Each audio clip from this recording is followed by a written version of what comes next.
Halo anak-anak, gimana kabarnya nih? Sehat selalu ya.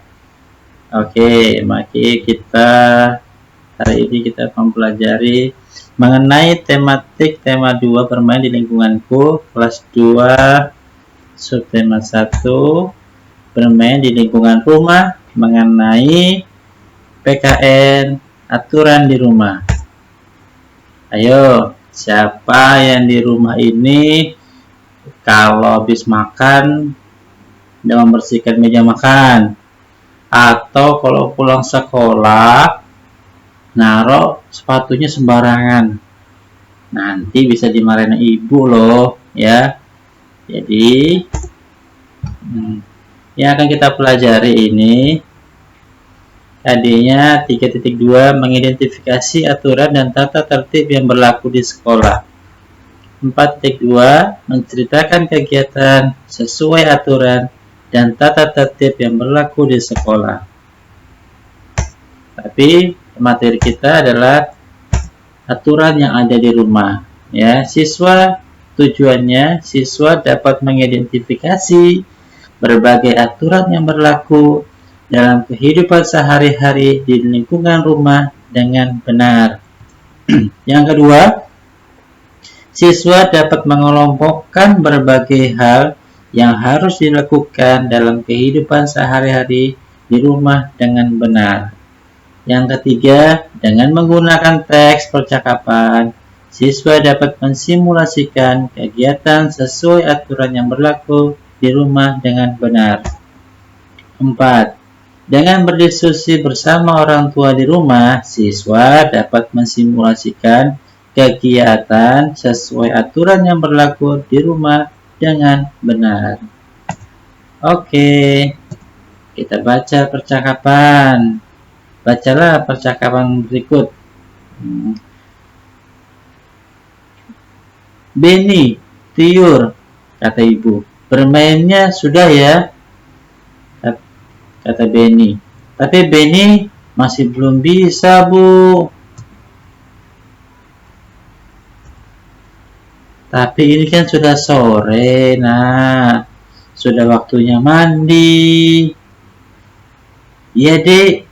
Besok kita lanjutkan bermainnya ya.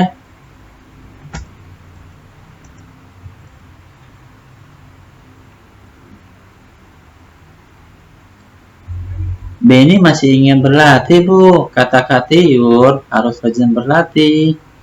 Iya, Nak. Besok dilanjutkan berlatihnya. Kalau bermain, tidak boleh lupa waktu. Benar kata Ibu, Dek. Ayo kita mandi. Baiklah, Bu. Kak, ayo. Dari hasil yang disampaikan dari percakapan tadi, di sini ada beberapa pertanyaan. Apa yang disampaikan Ibu kepada Beni dan Tiur? Ayo, Ibu memberitahu bahwa Beni dan Tiur harus berhenti bermain karena sudah sore. Ingat waktu. Kalau sore harus mandi. Apa tanggapan Beni ketika diingatkan Ibu? Beni masih ingin berlatih karena dia belum bisa bermain sinpai. Mengapa kita tidak boleh lupa waktu dalam bermain? Karena kita bisa melupakan pekerjaan yang lain, seperti belajar, seperti juga membantu ibu di rumah bersih-bersih. Apa akibatnya kalau lupa waktu dalam bermain? Bisa melupakan pekerjaan yang lain, seperti belajar dan membantu di rumah. Diskusikan dengan temanmu. Apa saja sih aturan dalam bermain? Dalam bermain itu tidak boleh lupa waktu, atau tidak boleh curang, ya. Kalau bermain harus jujur dan tidak boleh kasar, ya. Nanti kalau kasar bisa terjadi perkelahian. Ini contoh aturan yang ada di rumah. Merapikan tempat tidur, merapikan mainan setelah bermain, berpamitan sebelum berangkat ke sekolah. Gimana? Di rumah kalian ada aturannya juga kan? Bermain ada aturannya. Setiap aturan permainan harus ditaati, dipatuhi. Ketika bermain nggak boleh curang, ya. Aturan tidak hanya dalam permainan saja. Di rumahku juga ada beberapa aturan. Teman-teman mau tahu?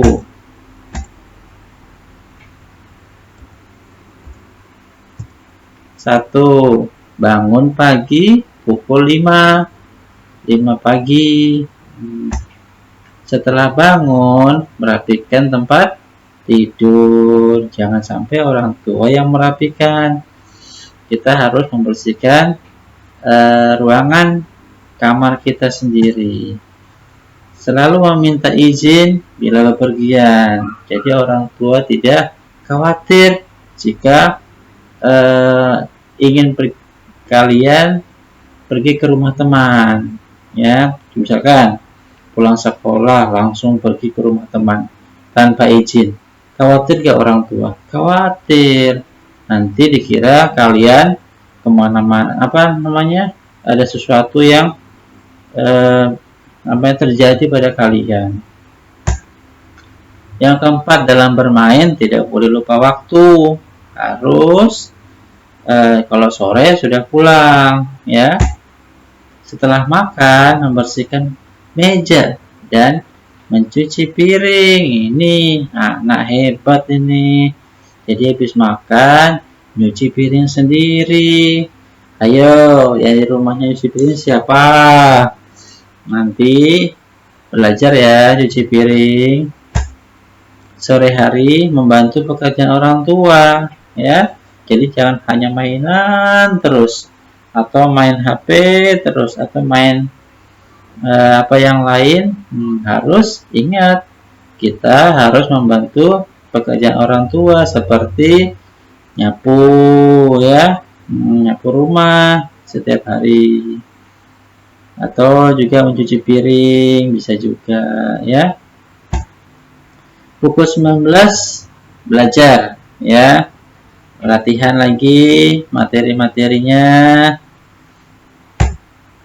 Pukul 21 atau pukul 9 malam harus sudah tidur. Jangan sampai tidur larut malam, ya, karena bisa mengganggu kesehatan. Aturan ada di mana-mana, ya. Ada di rumah, di sekolah, dan di masyarakat. Aturan berguna untuk mengatur kehidupan. Aturan di rumah wajib ditaati oleh semua anggota keluarga. Aturan dalam bermain juga wajib ditaati oleh semua anggota yang ikut dalam permainan. Tidak boleh curang, ya. Nanti kalau kalian curang, nanti nggak ditemenin loh sama teman-teman kalian. Apa yang terjadi kalau kita tidak mematuhi aturan? Nih, akibatnya jika tidak mematuhi aturan di rumah berantakan, ya kan? Kenapa aku bisa berantakan? Ya karena nggak ada yang bersihkan rumah, nggak ada yang nyapu, nggak ada yang nyuci piring. Otomatis rumah akan berantakan karena tidak ada aturan di rumah. Masa semuanya harus ibu yang kerjakan, ya? Jadi kan juga harus membantu. Sering terjadi perkelahian antar keluarga karena tidak ada aturan. Jadi seenaknya aja deh, mau ini mau itu enaknya aja. Jadi harus ada aturan. Yang kecil tidak boleh melawan dengan yang lebih besar. Yang kakaknya harus sayang kepada adiknya, ya. Gitu ya di rumah ya, nak. Suasana di keluarga tidak harmonis. Iya, karena tidak mematuhi aturan. Misalkan gini, ya, disuruh kalau mau pergi harus pamitan. Kamu langsung pergi aja. Nah itu tidak boleh itu. Nah, nanti orang tuanya jadi sedih, ya. Hidup jadi tidak teratur, ya. Rumah menjadi sarang penyakit, ya, karena tadi tidak dibersihkan, tidak disapu, tidak dipel. Nanti banyak tikus, banyak kecoa. Gimana itu? Menjadi tidak disiplin, ya. Banyak pekerjaan yang tidak diselesaikan karena tidak mematuhi aturan. Seharusnya mengerjakan PR, mengerjakan tugas setelah sholat maghrib. Karena kebanyakan mainan, jadi udah dikerjain deh, ya. Jangan begitu ya anak-anak, ya. Oke, ini ada kegiatanku. Tuliskan aturan yang ada di rumah kalian, ya. Aturan apa saja yang ada di rumah kalian tuliskan di buku, nanti bisa dikirimkan ke classroom. Ini ada latihan, ada 10 juga. Langsung tulis jawabannya saja. Ada 10 soal, ya, nah, ya. Dibaca baik-baik.